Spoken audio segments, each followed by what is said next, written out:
This video will demonstrate how to manage an airway obstruction. The first section is going to demonstrate how to manage an athlete who is supine and not wearing any equipment. Grabbing C-spine. Assessing responsiveness. Hey, wake up, wake up. No response. Hey, you go call EMS. I have an unconscious adult. Do you understand? Please come back.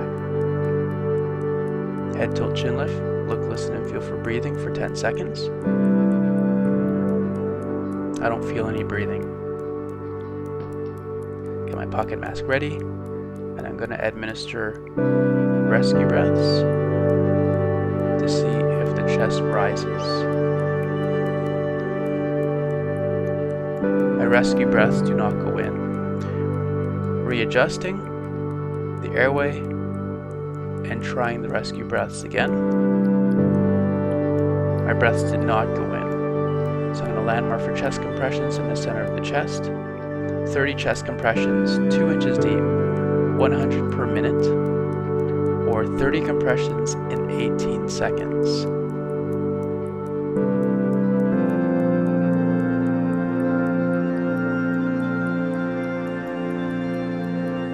Checking the mouth to see if the object was expelled. I don't see anything, so I'm going to try 2 more rescue breaths. These breaths did not go in. Do another set of chest compressions.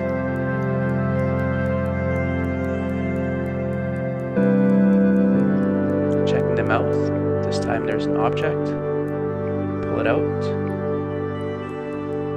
And try my rescue breaths. And this time, the chest rises and falls. Airway is free. Maintain the airway with an oropharyngeal airway, measured from the earlobe to the corner of the mouth, inserted, inverted, and then rotating 180 degrees. And then checking circulation for 10 seconds. In this patient, circulation is present and breathing is present as well. In this next scenario, the victim is prone but not wearing any equipment. Grabbing C-spine, assessing responsiveness. Hey, wake up, wake up. No response. Hey, you go call EMS. I have an unconscious adult. Do you understand? Please come back. Look, listening, and feeling for breathing for 10 seconds. The victim is not breathing. I have to automatically roll the person, and since I don't have a helper available, I have to roll myself.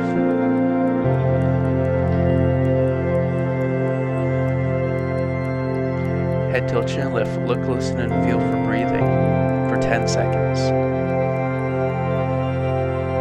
The victim is not breathing, so I'm going to try to put 2 rescue breaths in. Head tilt, chin lift. Trying some rescue breaths. The rescue breaths do not go in. I'm going to reposition. Try the rescue breaths again, and they still don't go in. I'm going to start chest compressions. 30 chest compressions, 2 inches deep, at 100 per minute, in the center of the chest. After the chest compressions, I'm looking in the mouth. I see an object, so I do a finger sweep. I'm going to try 2 rescue breaths to see if they go in. 2 breaths go in, and now I'm checking circulation for 10 seconds and breathing for 10 seconds. Now this last scenario deals with a patient who is prone but also wearing equipment. Grab C-spine right away, approach so you're facing the victim, tap and shout, hey, wake up, wake up. No response. Hey, you go call EMS. I have an unconscious adult. Do you understand? Please come back. Check the mouth. Take out the mouth guard. And then look, listen, and feel for breathing. Since they're not breathing, I'm going to roll them right away.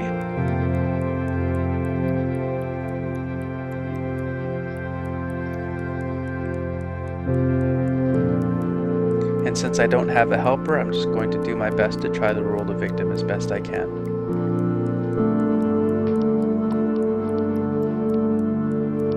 Once they're supine, I'm going to check pulse right away to see if I need to access the chest first. They do have a pulse, but they are not breathing. So I do have face mask detachment tools, and I'm going to try to remove the face mask in 30 seconds or less. If for whatever reason I cannot get this done in 30 seconds, I have to try to remove all the equipment.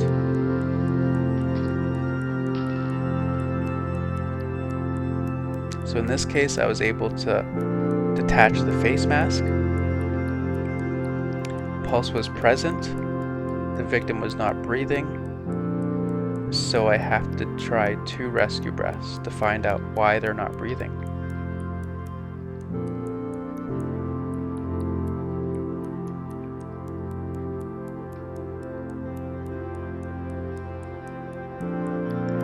The 2 breaths did not go in. So I'm going to readjust the jaw thrust and try 2 breaths again. And those breaths did not go in either.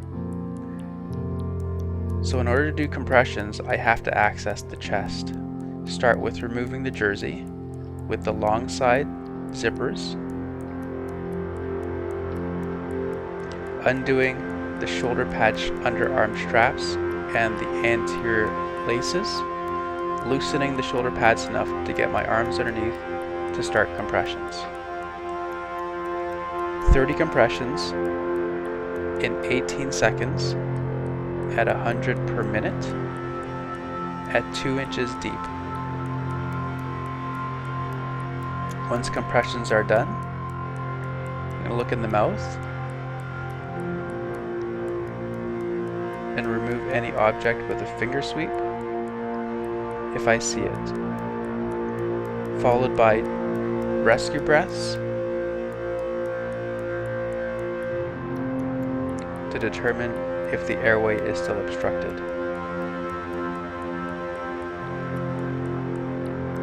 Rescue breaths still did not go in. Landmark in the center of chest for the chest compressions again. And after 30 chest compressions, looking in the mouth, I see an object, 2 finger sweep, and then attempt to ventilate to see if that was the obstruction.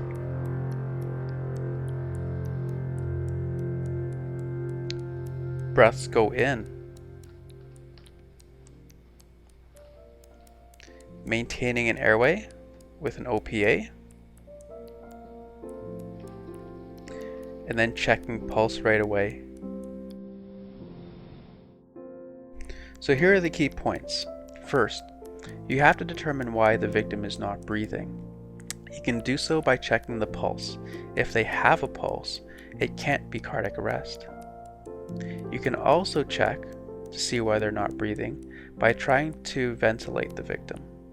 Now, if your breaths go in, they're probably not breathing because they're in respiratory arrest. However, if your breaths do not go in, there is an obstruction in the airway. Now, depending on what the problem is, you would either have to access the airway first or access the chest first.